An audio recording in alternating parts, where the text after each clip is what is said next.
بسم اللہ الرحمن الرحیم۔ یہ ریڈیو قطر ہے۔ اب آپ محمود احمد سے خبریں سنیے۔ ابتدا میں پیش خدمت ہیں اہم خبروں کی سرخیاں۔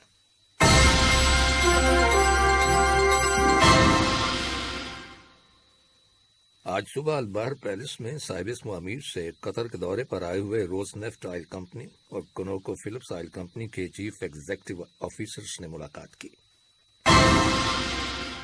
صاحب اسم امیر نے آج دوہیل کیمپ کمپلیکس میں نیشنل سیکیورٹی شیلڈ سینٹر کا دورہ کیا۔ وزارت صحت نے اعلان کیا ہے کہ ملک کے اندر کرونا وائرس کے مزید 437 مریض صحتیاب ہو گئے ہیں، جس کے بعد شفا پانے والے افراد کی مجموعی تعداد اب 1,64,121 ہو گئی ہے۔ اور میانمار میں امریکہ نے اپنے غیر ضروری سفارتی عملے کو وطن واپس آنے کے احکامات جاری کر دیے ہیں۔ یہ تھیں اہم خبروں کی سرخیاں، اور اب سے چند لمحوں بعد تفصیل سے خبریں نشر کی جائیں گی۔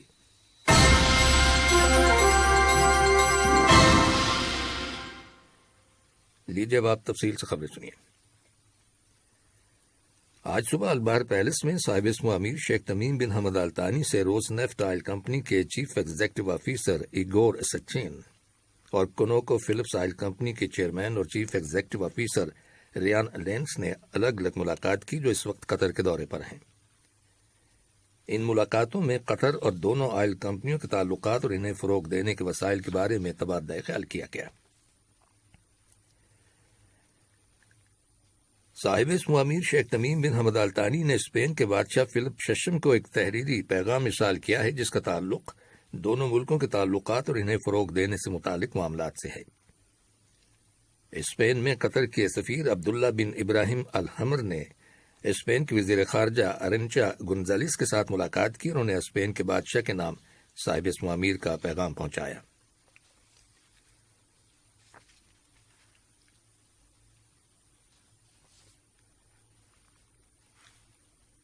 صاحب اسم امیر شیخ تمیم بن حمد آل ثانی نے آج دوہیل کیمپ کمپلیکس میں نیشنل سیکیورٹی شیلڈ سینٹر کا دورہ کیا۔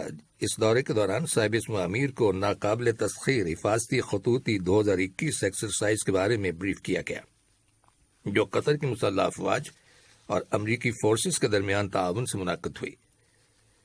یہ ایکسرسائز فیفا ورلڈ کپ 2022 کے لیے ڈیوٹی فورس تشکیل دینے کے لیے مشترکہ کارروائیوں کے سلسلے میں کی گئی، جس میں دیگر کئی ممالک بھی حصہ لے رہے ہیں، جن میں ترکی، امریکہ، برطانیہ اور معاہدہ شمالی اوقیانوس کی تنظیم نیٹو کے ممبر ممالک بھی شامل ہیں۔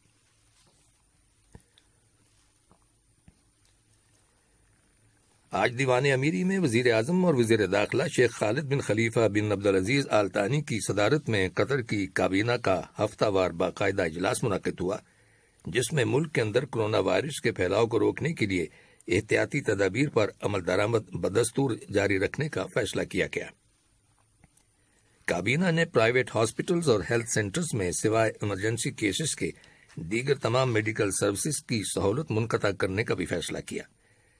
تاہم کابینہ نے چند پرائیویٹ ہاسپٹلز اور ہیلتھ سینٹرز کو اس بات کی اجازت دی ہے کہ وہ کمیونیکیشن کے جدید طریقے استعمال کرتے ہوئے عوام کو میڈیکل سروسز مہیا کر سکتے ہیں۔ کابینہ کے مذکورہ فیصلے پر اگلے ماہ اپریل کی 2 تاریخ سے عمل درآمد ہوگا۔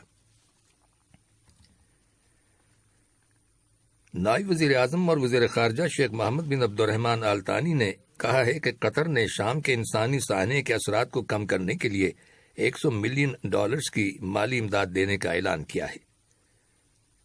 انہوں نے یہ بات شام اور اس خطے کے مستقبل کے بارے میں بلائی گئی کانفرنس کے دوران کہی۔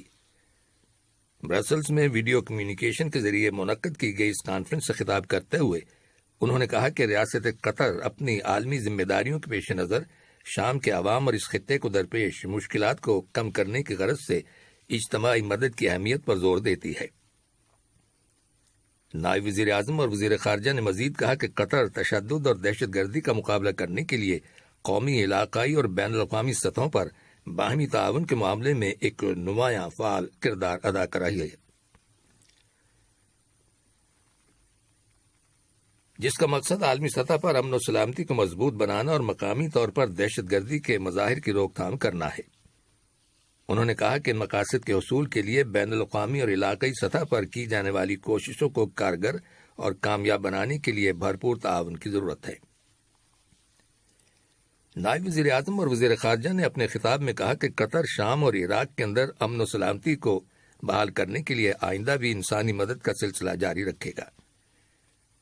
نائب وزیر اعظم اور وزیر خارجہ نے کہا کہ قطر شام کے سانحے کے آغاز ہی سے شامی عوام کو انسان دوست اور مادی امداد فراہم کرنے کا خواہش مند رہا ہے، اور وہ اب تک $2 بلین سے زیادہ امداد مہیا کر چکا ہے۔ اس کے علاوہ قطر محض مالی اور مادی امداد پر اکتفا نہیں کرتا، بلکہ قطر کی خواہش ہے کہ اقوام متحدہ کی سلامتی کونسل کی قرارداد کی روشنی میں شام کے بحران کا فوری سیاسی حل تلاش کیا جائے۔ انہوں نے مزید کہا کہ شام کی ٹریجڈی میں ہر سال اضافہ ہو رہا ہے، خاص طور پر کووڈ-19 کی وبا کے دوران، اور یوں شام کے عوام کی مشکلات بڑھتی چلی جا رہی ہیں۔ وزیر مملکت برائے امور خارجہ سلطان بن سعد المریخی نے افغانستان کے صدر ڈاکٹر اشرف غنی کے ساتھ ملاقات کی ہے، جس کے دوران دونوں ممالک کے تعلقات، افغانستان میں امن عمل اور اس سلسلے میں ریاست قطر کی جانب سے کی جانے والی کوششوں کا جائزہ لیا گیا۔ وزیر مملکت برائے امور خارجہ نے ملاقات میں صاحب اسم امیر شیخ تمیم بن حمد آل ثانی کی جانب سے صدر ڈاکٹر اشرف غنی کو خیرسگالی کا پیغام دیا، جس میں ان کی صحت و تندرستی اور افغانستان کے عوام کی ترقی و خوشحالی کے لیے نیک تمناؤں کا اظہار کیا گیا ہے۔ جواب میں افغانستان کے صدر نے وزیر مملکت برائے امور خارجہ سلطان بن سعد المریخی سے کہا کہ وہ وطن واپس لوٹنے پر ان کی جانب سے بھی صاحب اسم امیر کو خیرسگالی کا پیغام پہنچا دیں، جس میں ان کی صحت و سلامتی اور قطر کے عوام کی ترقی و خوشحالی کے لیے نیک تمناؤں کا اظہار کیا گیا ہے۔ یہ خبریں ریڈیو قطر سے نشر کی جا رہی ہیں۔ وزارت صحت نے اعلان کیا ہے کہ ملک کے اندر کرونا وائرس کے 780 نئے کیسز رجسٹر کیے گئے ہیں، جن میں سے 662 کا تعلق لوکل کمیونٹی سے ہے، جبکہ 118 کیسز کا تعلق ان افراد سے ہے جو حال ہی میں بیرون ملک سے دوحہ واپس آئے ہیں۔ وزارت صحت نے کرونا وائرس کے مزید 437 مریض صحت یاب ہو جانے کی بھی تصدیق کی ہے، جس کے بعد شفا پانے والے افراد کی مجموعی تعداد اب 1,64,121 ہو گئی ہے۔ اسی دوران میں وزارت صحت نے زور دیتے ہوئے کہا ہے کہ قطر نیشنل کنونشن سینٹر میں اوور کراؤڈنگ یعنی لوگوں کی بھیڑ ناقابل قبول ہے، چنانچہ وہاں بغیر اپوائنٹمنٹ کے کرونا وائرس ویکسینیشن کے لیے آنے والے افراد کو ویکسین نہیں لگائی جائیں گی۔ وزارت نے زور دیتے ہوئے کہا ہے کہ ویکسین کی ڈوزز انہی افراد کو دی جائیں گی جنہوں نے پہلے سے اپوائنٹمنٹ حاصل کی ہوگی اور جو وائرس کے خلاف حکومت کے نیشنل پروگرام کی شرائط پر پورا اترتے ہوں گے۔ حمد میڈیکل کارپوریشن نے اعلان کیا ہے کہ وہ حمد بن خلیفہ میڈیکل سٹی میں ایک نیا پارکنگ سسٹم متعارف کرانے جا رہی ہے، جو کل سے یعنی 1 اپریل سے کام شروع کر دے گا۔ اس نئے سسٹم کے تحت پیشنٹس اور وزٹرز کو حمد بن خلیفہ میڈیکل سٹی کے تمام ہاسپٹلز کی پارکنگز میں 3 گھنٹے کے لیے فری پارکنگ کی اجازت ہوگی۔ پہلے 3 گھنٹے کے بعد پیشنٹس اور وزٹرز کو اضافی 1 گھنٹے کی پارکنگ کے لیے 15 ریال ادا کرنا ہوں گے، اور اس کے بعد ہر اضافی گھنٹے کے لیے 5 ریال وصول کیے جائیں گے۔ دن بھر پارکنگ کے لیے 70 ریال پارکنگ فیس مقرر کی گئی ہے۔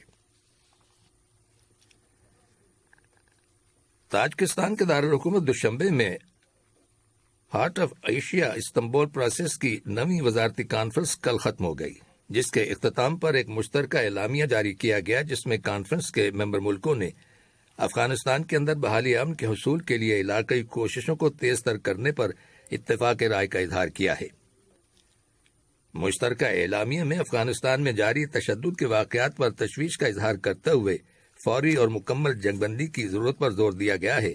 اس کے علاوہ رکن ممالک نے افغانستان میں قیام امن کے لیے افغانستان کی حکومت اور طالبان کے مابین امن مذاکرات کے عمل کو بدستور جاری رکھنے کی حمایت کا بھی اعلان کیا ہے۔ یاد رہے کہ سن 2011 میں ترکی نے heart of Asia Istanbul process کا آغاز کیا تھا۔ اس میں 15 ممالک شامل ہیں، جبکہ 17 دیگر ممالک اور 12 علاقائی تنظیمیں اس عمل کی حمایت کرتی ہیں۔ میانمار میں فوجی بغاوت کے بعد بحران پیدا ہو جانے کے سبب امریکہ نے وہاں پر تعینات اپنے غیر ضروری سفارتی عملے کو وطن واپس آنے کے احکامات جاری کر دیے ہیں۔ واضح ہے کہ گزشتہ ماہ فروری کی 1 تاریخ کو فوج کے جمہوری حکومت کا تختہ الٹنے کے بعد ملک بھر میں احتجاجی مظاہرے جاری ہیں، جن کے دوران سیکیورٹی فورسز کی فائرنگ کے نتیجے میں اب تک 520 افراد ہلاک ہو چکے ہیں۔ عالمی طاقتوں نے مظاہرین کے خلاف طاقت کے استعمال کی شدید مذمت کی ہے۔ آخر میں اہم خبروں کی سرخیاں ایک بار پھر سن لیجیے۔